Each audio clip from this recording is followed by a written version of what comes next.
Salutations spéciales à tous les Wakeopiens et Wakeopiennes. Nous vous souhaitons la bienvenue à Wake Up, votre matinale super vitaminée. Nous sommes rassemblés sur les antennes de Lumière du Monde Télévision. Shalom Harry Aweli. Shalom Nami. Ça va? Tu vas bien? Oui, je vais très bien. Salutations à toi également. Salutations spéciales à toi, mon frère. Bienvenue. Bienvenue. Voilà, puis bonjour à tout le monde sur ce plateau, voilà, puis ainsi qu'à nos chaleureux téléspectateurs. Merci Harry Aweli. Shalom Mati. Shalom Nami. Vous êtes bipé, c'est ça? La même chemise? Je pense que juste la couleur qui diffère. Franchement, j'allais parler, je n'allais pas me taire. J'ai parlé hors antenne et je le dis à l'antenne face à tous les téléspectateurs qui nous suivent. On va se rattraper. Ma chemise est où? Ça vient, c'est en route. Oui, le colonel et puis moi. Caporal. De Marines, d'accord. D'accord, tu vas bien, ma sister. Shalom Harry. Shalom chez vous. J'ai vraiment pas aimé aujourd'hui, hein. Vous m'avez déphasé. À l'occasion de la fête du travail, nous sommes très heureux de recevoir ce matin Monsieur Jean-Marie Kagabo. Il est spécialiste principal chargé des principes fondamentaux et des droits au travail. Shalom, shalom. Merci, bonjour, merci monsieur. beaucoup pour l'invitation. Je suis vraiment content d'être ici. C'est super. Nous, on est contents de vous recevoir. C'est sûr qu'on va beaucoup apprendre. Merci beaucoup. Je vous en prie. Et ce matin, nous recevons le pasteur Dino Mifondo. Shalom, pasteur. Shalom, ma soeur. C'est toujours une joie d'être avec vous ce matin. La joie, elle est partagée, pasteur. Vous allez bien? Oui, tout va bien par la grâce de Dieu. Tout va très bien. Que super. Toute la gloire revienne au Tout-Puissant. Amen. Que Dieu vous bénisse. Amen. Merci, pasteur. Shalom à tous ceux qui nous regardent, bien sûr. Merci, pasteur. Aria Willy. On va prier. Dieu vivant, nous voulons bénir ta présence au milieu de nous et nous t'invitons. Conduis-nous au nom de Jésus-Christ. Amen. Amen. Amen. L'herbe sèche, la fleur tombe, mais la parole de Dieu demeure éternellement. C'est avec ce passage biblique tiré de Ésaïe 40, verset 8, que nous ouvrons la toute première rubrique de cette émission. Méditons ensemble.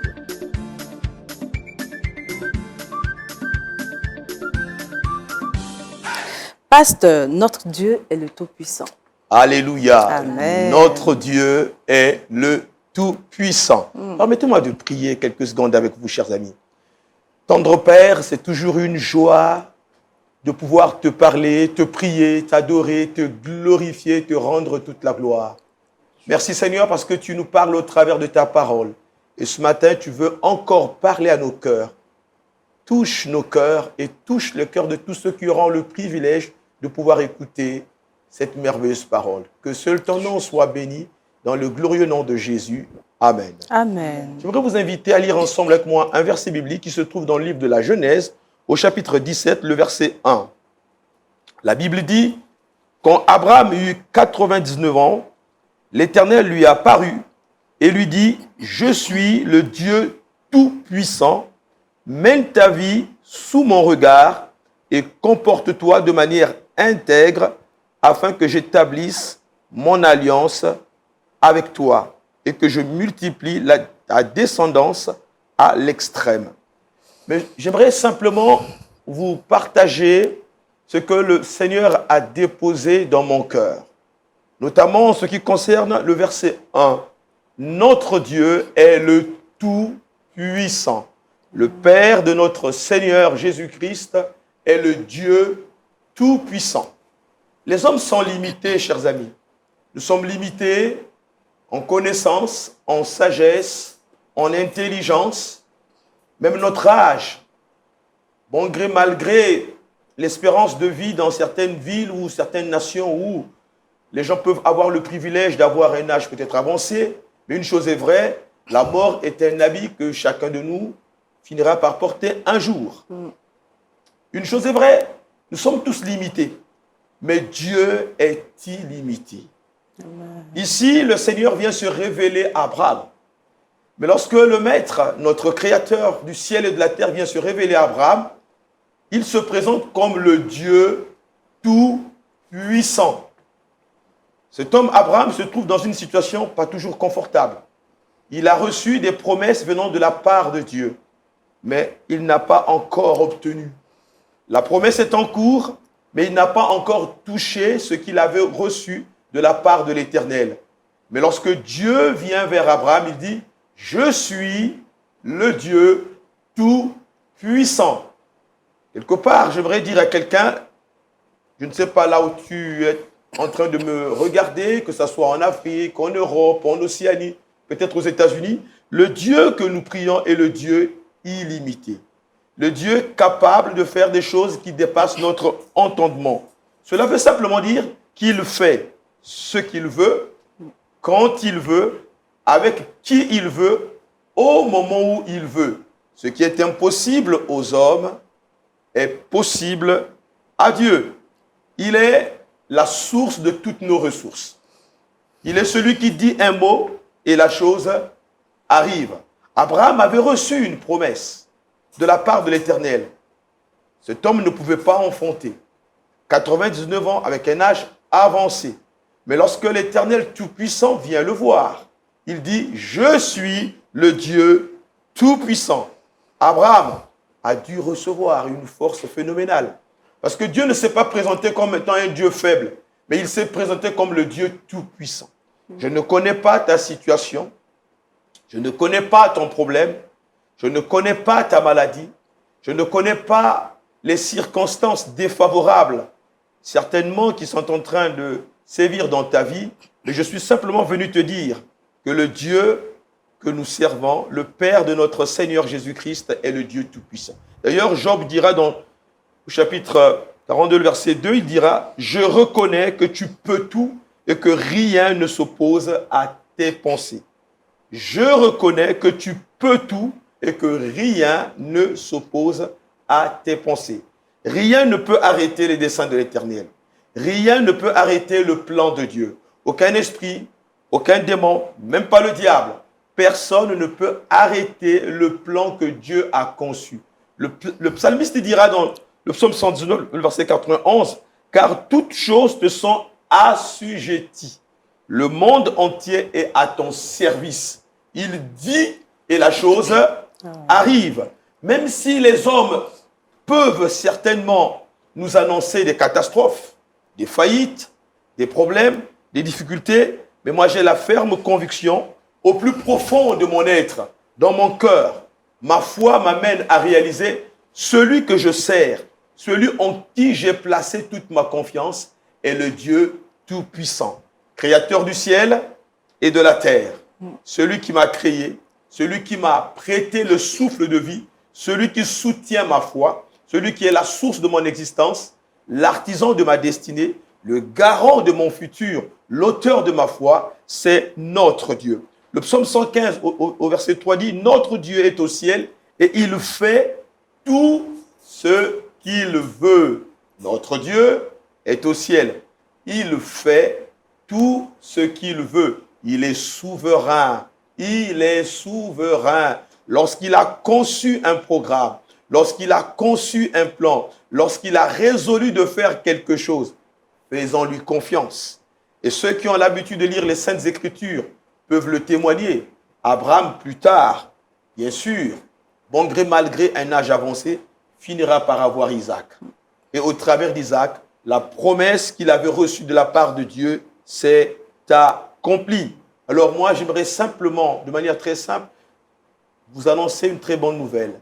La porte du ciel est encore ouverte. Jésus-Christ vous tend la main. Vous pouvez vous aussi placer toute votre confiance en lui. Ne laissez pas les catastrophes de ce monde, les circonstances de ce monde, les maladies, certainement le péché, l'iniquité, la transgression, que toutes ces choses ne viennent pas mettre un frein entre vous et Dieu, mais placez toute votre confiance en lui. Lorsqu'il commence quelque chose, il amène la chose à la perfection. Avec Dieu, il n'y a pas de projet inachevé. Vous êtes le projet de Dieu et il vous tend la main. Il a dans son cœur le désir de pouvoir accomplir son plan dans votre vie. Et le plan de Dieu est un plan de grâce. Le plan de Dieu est un plan parfait. Le plan de Dieu est un plan de miséricorde, de bienveillance. Venez à lui et vous aurez la paix. Alors j'aimerais, chers amis, prier pour vous. Là où vous êtes, si vous avez une difficulté, une maladie, une souffrance, peut-être une circonstance qui détruit votre cœur, vous avez perdu la paix.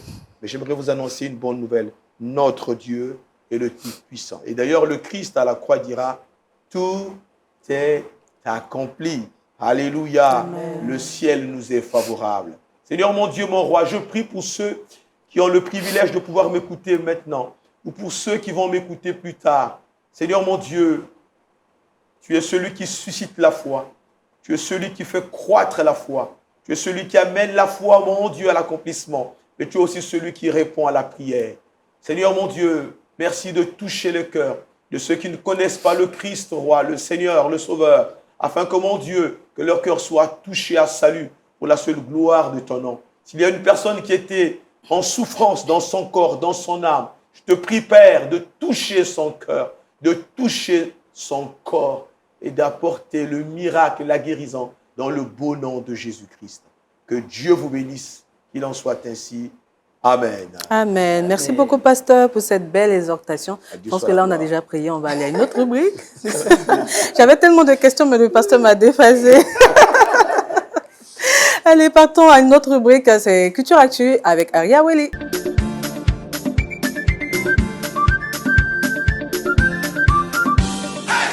Aria Welly, ce matin avec toi, on aura des propositions de films chrétiens. Effectivement, aujourd'hui, j'ai principalement pensé à nos amis cinéphiles et en particulier à tous les amoureux de cinéma chrétien. Et j'ai comme ça, voilà, et j'ai comme ça décidé de repartager avec vous deux films dont nous avions initialement parlé ici pour essayer d'en ressasser le souvenir, mais également pour vous permettre d'avoir une foi encore beaucoup plus ancrée, encore plus enracinée dans le Seigneur Jésus-Christ. Vous savez, que ne sommes-nous pas prêts à faire, voilà, pour vous permettre vraiment de vous rapprocher davantage du Seigneur Jésus-Christ. Il s'agit premièrement du film La cabane, le chemin du pardon, un film réalisé par le Britannique Stuart Hazeldine, et qui nous enseigne sur l'importance du lâcher-prise, sur l'importance du pardon, en encourageant le chrétien à ne pas laisser les situations personnelles, à ne pas laisser les situations professionnelles dépendre sur la qualité de nos relations familiales et encore mieux, ne pas laisser ces situations dépendre sur notre rapport, notre relation avec le Seigneur Jésus-Christ. C'est assez important de le souligner. Le second film, quant à lui, parle plutôt des diverses formes de persécution en milieu scolaire. Et c'est à travers l'histoire d'une jeune adolescente qui semblait avoir commis l'erreur de donner sa vie à Jésus-Christ, mais qui, malgré les railleries, malgré les diverses formes de persécution, est restée attachée au Seigneur Jésus-Christ jusqu'au bout. C'est vrai que la fin est assez tragique parce que finalement, les gens finiront par lui donner la mort, malgré qu'elle tenait bon. Mais elle est restée fidèle au Seigneur Jésus-Christ jusqu'à la mort. Comme ce chant qui le dit, sois fidèle jusqu'à la mort et tu auras la couronne de vie. Elle en a vraiment payé le prix. Mais ce dont nous nous réjouissons, c'est que elle est restée attachée au Seigneur Jésus-Christ. Et je pense qu'à travers ce film, c'est un exemple, un très bel exemple qui nous est, je crois, ici présenté pour que nous puissions demeurer au Seigneur Jésus-Christ. Peut-être que nous ne passons pas par des persécutions, mais nous passons par diverses formes de persécutions, par diverses formes d'épreuves qui nous emmènent tout de suite à peut-être lâcher la main de Dieu ou qui fait que l'on est tout de suite tenté de lâcher la main de Dieu. Mais je pense que ce film-là va encourager quelqu'un, va fortifier la foi de quelqu'un. Donc, Nami, voici les quelques films que j'avais à proposer ce matin. Je vais rappeler que ces films sont disponibles sur YouTube, également sur Netflix. Merci beaucoup, Aria Welly. Tu as dit La cabane du pardon et puis... Donc, le premier film, c'est La cabane, le chemin du pardon. Et le second film, c'est Je n'ai point honte. Et ce film a été réalisé par Brian Boff. Je n'ai point honte. Je n'ai pas honte, c'est ça. Je n'ai pas honte de Jésus. Voilà. Alléluia. Ça fait deux films qu'on n'a pas encore regardés, hein, Mathie? Pas du tout, et on aurait bien voulu regarder Ça s'ajoute à la notre liste. bande-annonce, Harry. J'aurais voulu qu'Harry présente la bande-annonce, mais je pense qu'on a déjà... On a déjà Oui, regardé effectivement, on ici. l'avait déjà présenté. Oui. Donc, comme je l'ai dit, on allait revisiter cela pour pouvoir encore ressasser le souvenir du film et puis encore, j'allais dire, renforcer la foi des téléspectateurs. C'est toujours bien de se rappeler, Effectivement. Se ressasser. se ressasser. Donc, il n'y a plus d'excuses, on a oublié, Je te suis. on ajoute à sa liste. Effectivement. Et là, c'est juste pour nous rappeler qu'en fait, on doit regarder ces films. Si, nous, on avait oublié. Hein. Oui, on avait oublié, mais bon, là, avec ce qu'Harry vient de faire, c'est important. Hein. Merci. Merci d'avoir activé. Vous savez ce qu'il vous reste à faire. Hein? Oui, on le sait. On va même le faire après l'émission. Merci beaucoup, Harry Aweli. Monsieur Kagabo, réaction. Oui, d'abord par rapport à ce que nous a dit le pasteur, j'ai retenu deux choses. La première, c'est par rapport à la finitude de notre vie. Notre vie est limitée. Et la deuxième, c'est par rapport au fait que nous avons été créés à l'image de Dieu. Et cela résonne parfaitement avec mon travail. Dans mon organisation, nous voulons promouvoir les meilleures conditions possibles dans le monde du travail. Alors, si on considère que l'homme a été créé à l'image de Dieu, le travailleur, notre voisin, notre collègue, c'est aussi un enfant de Dieu. Si nous sommes patrons ou collègues, que nous devons traiter comme nous aimerions que nous-mêmes on nous traite. Et par rapport à la finitude, de toutes les façons, notre vie est courte. Si nous voulons laisser une trace, la meilleure trace que nous pouvons laisser, c'est vraiment d'être juste envers notre collègue, notre voisin au travail. Voilà. C'est bien clair. Merci beaucoup, M. Kagabo. Pasteur, réaction. Moi, j'ai eu le privilège de regarder le film sur le pardon. Mais sincèrement, je le recommande parce que on retrouve plusieurs enseignements sur non seulement le lâcher-prise, mais aussi la nécessité, bon gré mal gré, la douleur que je peux ressentir dans mon cœur, je prends la résolution de pouvoir pardonner. Et ça, je pense que pour ceux qui ont du temps, c'est un excellent film. Ça peut effectivement nous accorder le privilège de pouvoir recevoir quelques enseignements sur le pardon. Je pense qu'on va organiser une séance avec le pasteur. C'est vrai, il a déjà regardé, mais on fera une séance. Merci beaucoup, pasteur. Merci, Harry Aweli. Je suis béni. Dans la vidéo de ce matin, nous vous parlons des briques en cristal, une technologie étonnante qui pourrait révolutionner notre manière de construire nos maisons. Regardons ensemble.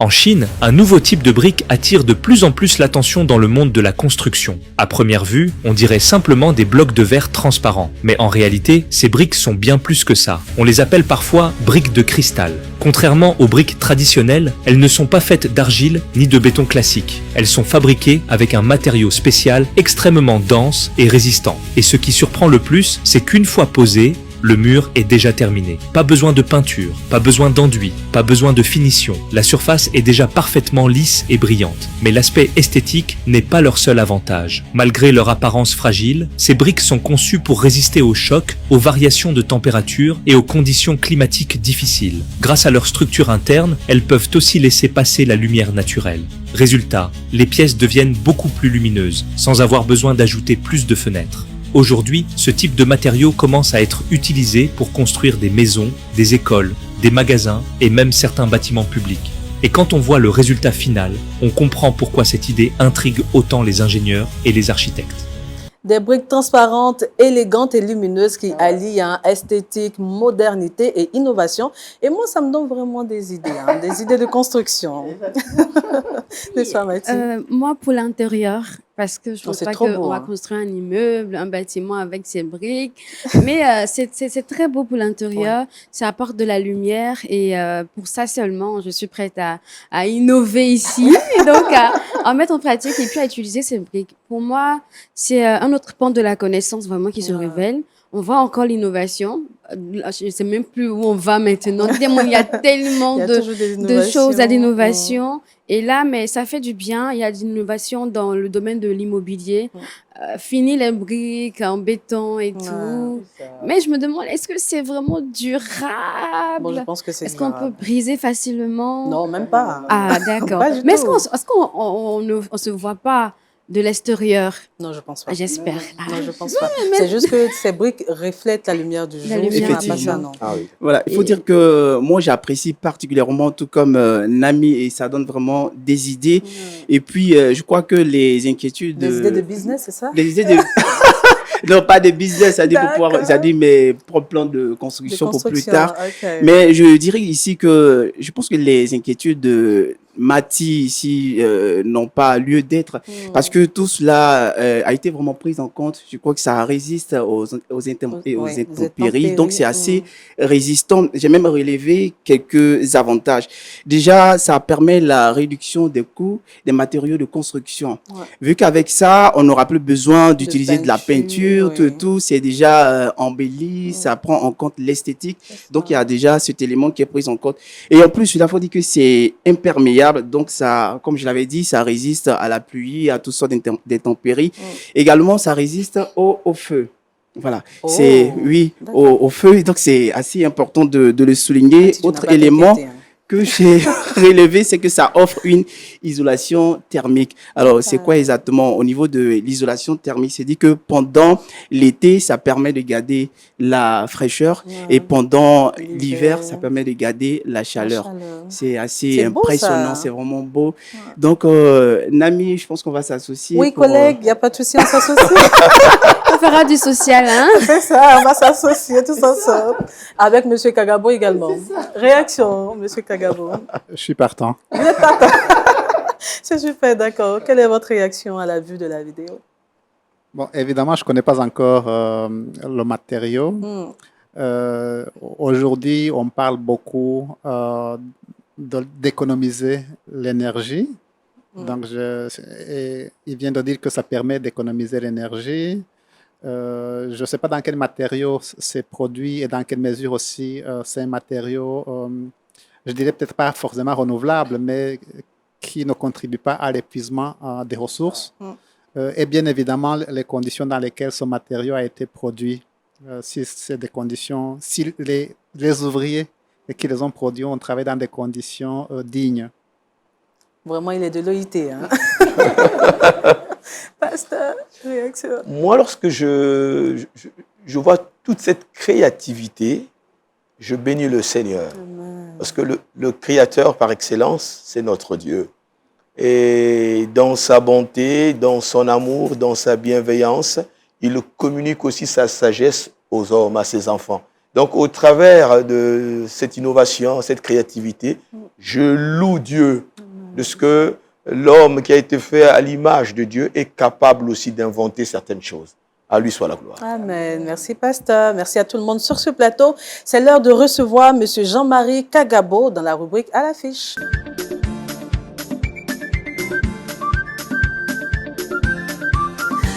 En marge à la journée internationale du travail, nous recevons ce matin M. Jean-Marie Kagabo. Je rappelle qu'il est spécialiste principal chargé des principes fondamentaux et des droits au travail. C'est bien ça? Oui, c'est bien ça. D'accord. Donc, aujourd'hui, c'est la fête du travail. Pourriez-vous nous parler de l'origine de cette journée internationale? L'origine de cette journée est assez intéressante. Et d'ailleurs, officiellement, on l'appelle la journée internationale de lutte pour les droits des travailleurs et des travailleuses. Donc, l'élément important, c'est vraiment la lutte pour les droits. L'origine, c'est qu'au 19e siècle, il faut s'imaginer le 19e siècle européen, où la plupart des gens sont encore dans l'agriculture et l'artisanat, et la révolution industrielle vient complètement changer la donne. Les gens qui étaient dans l'agriculture se retrouvent dans les industries. Et là, ce sont des conditions pénibles et surtout, il y a un problème du nombre d'heures de travail par jour. C'est ça. Et à partir de ce moment-là, les ouvriers commencent à s'organiser et à réclamer une journée de 8 heures par jour et une semaine de 40 heures. Et ils commencent le 1er mai, ils commencent à instituer ça comme une journée de réclamation. Donc, c'est de là que vient cette journée internationale du travail. D'accord. Oui. Pourriez-vous nous parler du mandat de l'Organisation internationale du travail, en abrégé l'OIT? Notre mandat, c'est de promouvoir ce que nous appelons le travail décent. D'accord. Alors, c'est quoi le travail décent? Pour illustrer, imaginez une flèche qui va de A à Z. Okay. Et prenons Z comme le travail décent. Donc, c'est vraiment les conditions de travail les meilleures possibles. Et l'autre point, l'autre extrémité, le point A, ce sont les pires conditions de travail possibles. Okay. Maintenant, entre le point A et le point Z, il y a diverses violations du droit du travail. Il y a des violations majeures, des violations mineures, jusqu'à ce que tu arrives au travail décent. Maintenant, on arrive comment à ce travail décent et qu'est-ce que nous faisons au quotidien dans les pays? Nous voulons promouvoir le droit, nous voulons promouvoir les normes. Quel que soit le milieu, quel que soit le secteur, il y a un droit qui régit les relations entre le patron et l'employé. De un, il faut d'abord élaborer ces normes, ces règles, et de deux, il faut les mettre en œuvre, il faut les respecter. Ça, c'est le premier aspect des normes. Le deuxième aspect, c'est le dialogue entre les employés et les travailleurs, les employeurs et les travailleurs. Et ça, c'est important parce que le conflit fait partie de la vie humaine et donc forcément, il y a des conflits. Et comment on résout le conflit? C'est par le dialogue, c'est par la négociation. Donc ça, c'est le deuxième aspect de ce que nous appelons le travail décent. Et le troisième aspect concerne la protection sociale. C'est-à-dire, si vous travaillez dans telle usine ou dans tel bureau, de quelle protection disposez-vous par rapport aux chocs qui peuvent vous arriver, qui peuvent arriver à n'importe qui d'entre nous? On peut penser au chômage, on peut penser à la maternité, on peut penser à un accident, la pension. Donc, tout ça, c'est des risques, c'est des chocs qui arrivent, qui peuvent nous arriver. Comment est-ce que la société, l'État, l'employeur déploient des mesures pour protéger le travailleur en cas d'accident? Et le dernier élément, c'est évidemment lié à l'emploi lui-même. Il y a des meilleures politiques d'emploi et des moins bonnes. Donc, notre travail consiste à discuter avec les gouvernements, avec les employeurs pour mettre en place les meilleures politiques d'emploi possibles. D'un côté, pour créer un maximum d'emplois, pour que les gens sortent du chômage, mais aussi que ce soit des emplois productifs et de qualité qui respectent la dignité humaine. D'accord. Merci beaucoup, M. Kagabo. Y a-t-il des convergences entre les valeurs de votre organisation et les valeurs religieuses? Question intéressante et c'est d'ailleurs la raison pour laquelle j'ai accepté de venir à cette émission. C'est parce que effectivement, quand on regarde les valeurs qui guident notre organisation, il y a de fortes convergences avec les valeurs de toutes les traditions religieuses. Et là, je parle essentiellement des valeurs de la dignité humaine. Donc, notre travail consiste à promouvoir la dignité humaine au travail. Ça consiste à promouvoir la protection, la solidarité, comme je disais.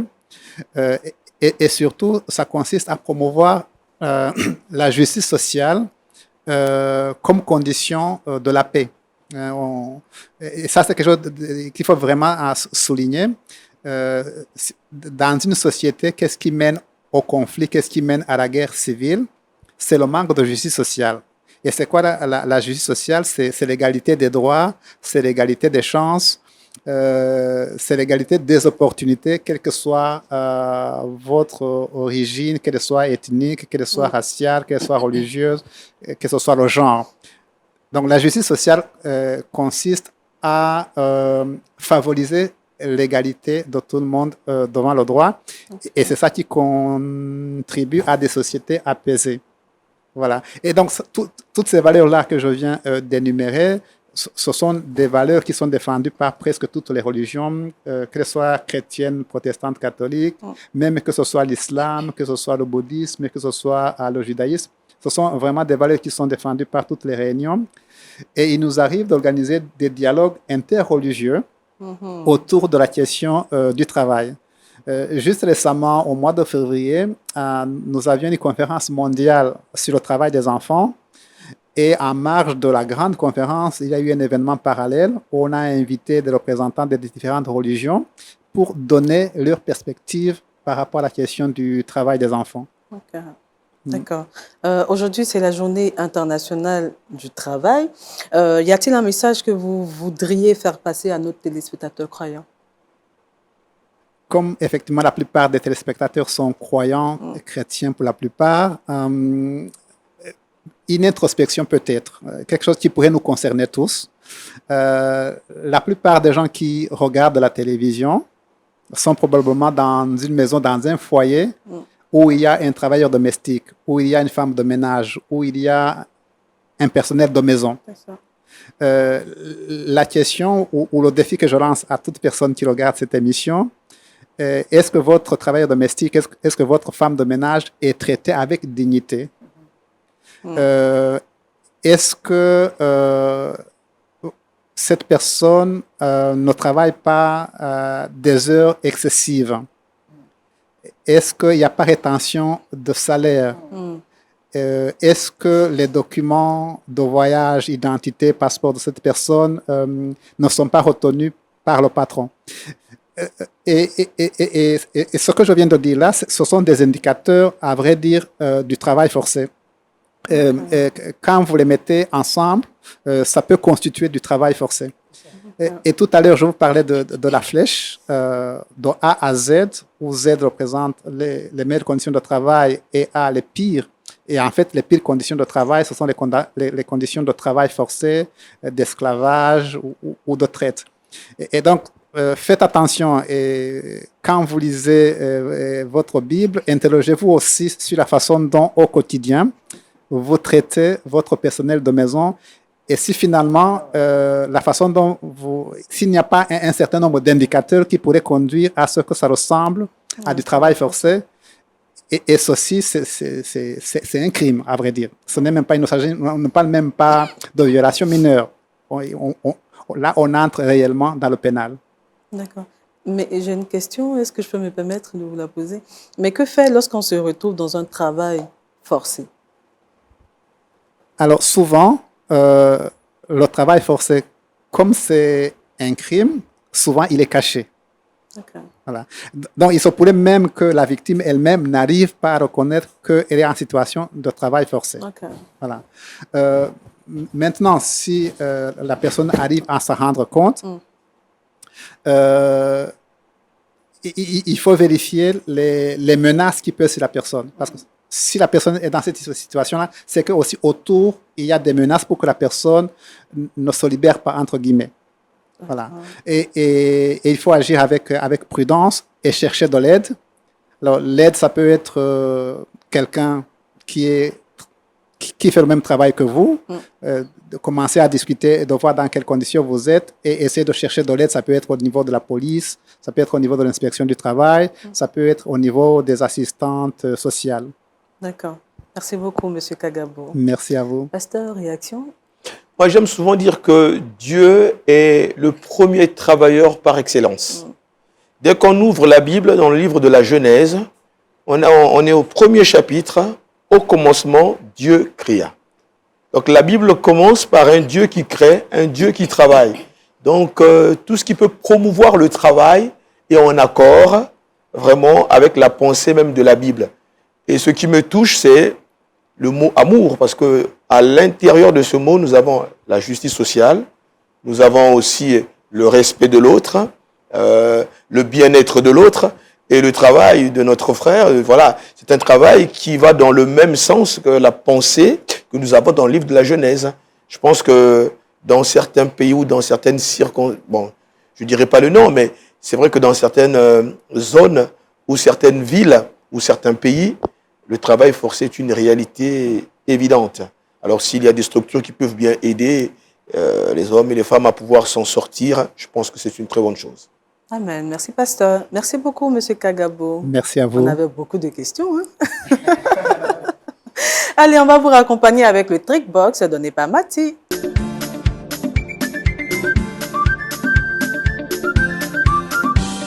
Ce matin, Mati nous donne des astuces, des graines de sésame caramélisées. Exactement. Aujourd'hui, ce n'est pas vraiment une astuce, mais j'aimerais faire un exposé voilà, sur la graine de sésame. Okay. Je sais que sous nos cieux, nous avons l'habitude de consommer ce qu'on appelle chez nous arachide, qui est en réalité des cacahuètes.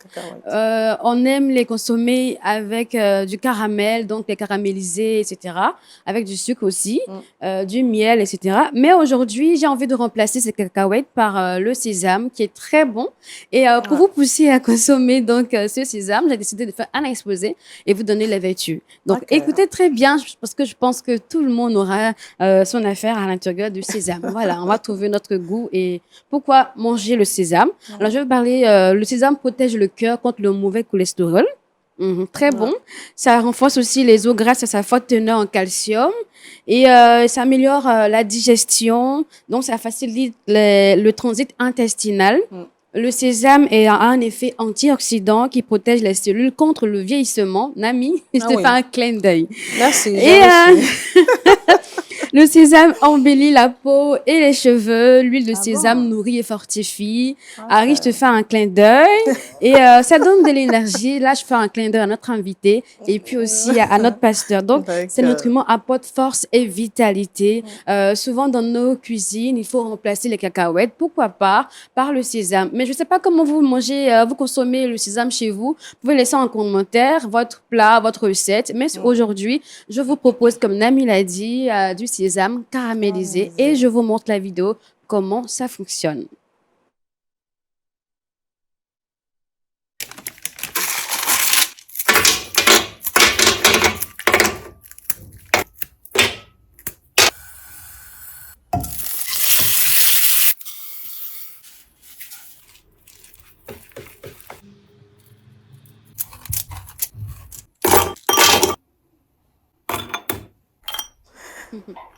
Et je vais sauver les personnes. C'est une belle astuce.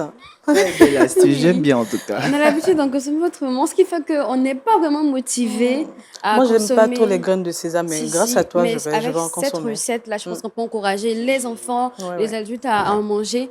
Et je rappelle, les gens qui sont un peu malades, qui ne mangent pas, ne consomment pas le sucre, etc., vous pouvez remplacer par le sirop de date ou le miel. Voilà, c'est plus sain, c'est naturel.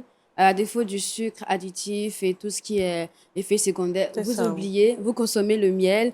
Dans tous les cas, on peut caraméliser le miel aussi et puis ajouter le sésame. On peut caraméliser aussi le sirop de date. J'avais déjà fait des astuces où je montre comment produire le sirop de date. Et donc, c'est très efficace. Retournez dans les archives. Yeah, aujourd'hui, c'est dans les archives. Donc, voici, merci beaucoup, Mathilde. Vous aider à étenter quelqu'un ici sur le plateau. C'est bon, M. Kagabo? Oui, absolument, je vais essayer. D'accord. Pasteur, vous allez essayer également. J'aime bien, mais dans la salade. Nature. Oui. Ah, c'est super bon. C'est rien, hein? Ça, je connaissais. C'est très bien. Ah bon? Oui. Si. Et puis, j'ai caqué mes yeux comme ça. Aria Welling. Oui, c'est pareil, j'aime bien et puis je suis tout de suite tenté de le reproduire à la maison. Donc, je pense que d'ici là, voilà, il y a quelque chose qui va se passer dans la cuisine. D'ici là, on attend le résultat demain. Allez, merci à tout le monde. Partons avec la toute dernière rubrique de cette émission. Le saviez-vous?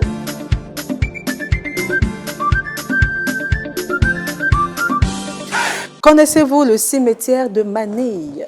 Oui, le cimetière nord de Manille est l'un des plus anciens et les plus vastes cimetières des Philippines. Il s'étend en réalité sur près de 54 hectares et il a été inauguré en 1904. Alors, la particularité de ce cimetière, c'est qu'il abrite la dépouille des personnalités historiques de ce pays, des anciens présidents des Philippines, des héros de la Révolution et même des icônes de la culture philippine. Alors, pourquoi est-ce qu'aujourd'hui on en parle? C'est à cause du caractère assez insolite de ce cimetière. C'est vraiment aberrant, mais il faut dire que ce cimetière abrite des milliers de personnes qui vivent au quotidien en cohabitant avec les morts sans que cela ne les gêne. Et quand j'ai essayé de fouiller, il fallait quand même trouver une raison à cela. Voilà, il faut dire que cela s'explique par l'extrême pauvreté qui touche ce pays, qui touche les Philippines. Et puis également, il y a, en plus de la pauvreté, il y a présentement une crise au niveau du logement qui frappe également ce pays. Donc, toutes ces raisons mises ensemble ont fait que ces personnes n'avaient pas autre choix que de se retrouver sur les cimetières et principalement le cimetière nord de Manille pour pouvoir se faire des abris. Et autre chose, il faut dire que c'est une ville à part entière, voilà, qui a ses propres commerces voilà, ses propres commerces, qui a des épiceries, qui a des restaurants, et même, oui, je t'assure, qui a même des espaces de jeu pour enfants. C'est devenu carrément leur environnement. Wow. Et ils vivent en permanence. Et autre chose que je voulais aussi relever, c'est que on leur concède cela aussi parce que en plus d'y vivre et d'avoir quelques activités, ils prennent également soin des caveaux, des tombes, ce qui fait que bon, les parents de ces défunts-là les laissent y vivre. Et on espère vraiment que l'État de ce pays-là va trouver une solution à cela parce que déjà avec les mœurs, ça colle vraiment pas. Et puis on peut pas vivre indéfiniment dans des cimetières. C'est vraiment pas bien, c'est pas humain. Donc on espère que les autorités vont vraiment se pencher sur ce cas. Et puis en off, je crois qu'on en parlait, il y a eu une situation similaire ici en Côte d'Ivoire à cause du déguerpissement où les populations ont été contraintes de se réfugier, de trouver des abris dans des cimetières. Donc franchement, c'est pas quelque chose à encourager et j'espère que nos autorités vont vraiment se pencher là-dessus. On espère. Et puis je pense que tu as une vidéo. Hein. Merci de me rappeler. Je suis là pour J'ai vraiment une vidéo d'illustration pour vous.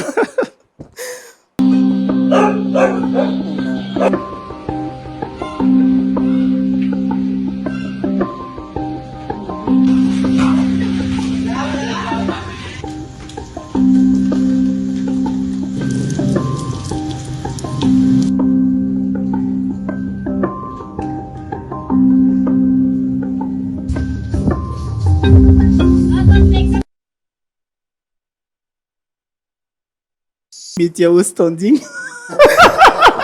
Tu n'es pas souriant, Willy. J'étais tellement triste. C'est à la fois triste, mais franchement, quand tu vois ces cimetières, tu dis, mais attends, qu'on peut y vivre quand même. Mais bon, on espère que l'État... Je voulais quand même laisser les gens sur un peu cette note de gaieté. Vraiment, merci beaucoup, Harry. Bon. Là, tu as bien fait parce que là, j'étais vraiment plongée. Je me disais, mais comment c'est possible? Mais bon, on espère que l'État philippin trouvera une solution afin de redorer l'image de ces personnes et surtout l'image du pays. Parce que c'est vraiment incongru de savoir des personnes vivre dans des cimetières, sur des tombes avec des enfants. C'est choquant. Donc, on espère que l'État trouvera une solution. Monsieur Kagabo, dans le micro. Oui, j'avais vu ce reportage une fois par hasard comme ça et j'avais effectivement été aussi choqué. Mais les Philippines, ce n'est pas un pays pauvre. Hein, quand on voit les gratte-ciel qu'il y a à Manille, donc finalement, c'est une question de redistribution. Et ce qui est aussi paradoxal, c'est que les Philippines, c'est un pays chrétien, catholique. Donc, ça, la question, c'est dans quelle mesure notre foi réellement influence nos actes. Vraiment, pasteur. Moi, la pensée qui m'anime à l'instant, c'est la justice sociale, en fait.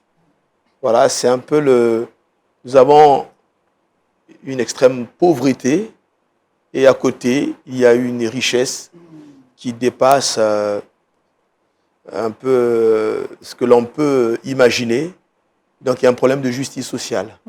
Et je pense que dans un pays où l'amour est prôné, où Dieu est au centre, ce genre de choses ne devraient pas logiquement y être. Mais fort malheureusement, la pauvreté, on ne pourra pas l'éradiquer dans ce monde. Pas du tout. Voilà.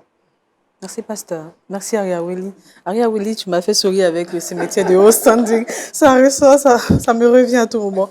Merci beaucoup, Aria Willy. Mathie, verset boussole. Oui, ce matin, nous retenons Genèse 17, verset 1 qui nous dit « Lorsque Abraham fut âgé de 99 ans, l'Éternel apparut à Abraham et lui dit « Je suis le Dieu Tout-Puissant, marche devant ma face et sois intègre. » Amen. Merci, Mathie. Merci, Harry.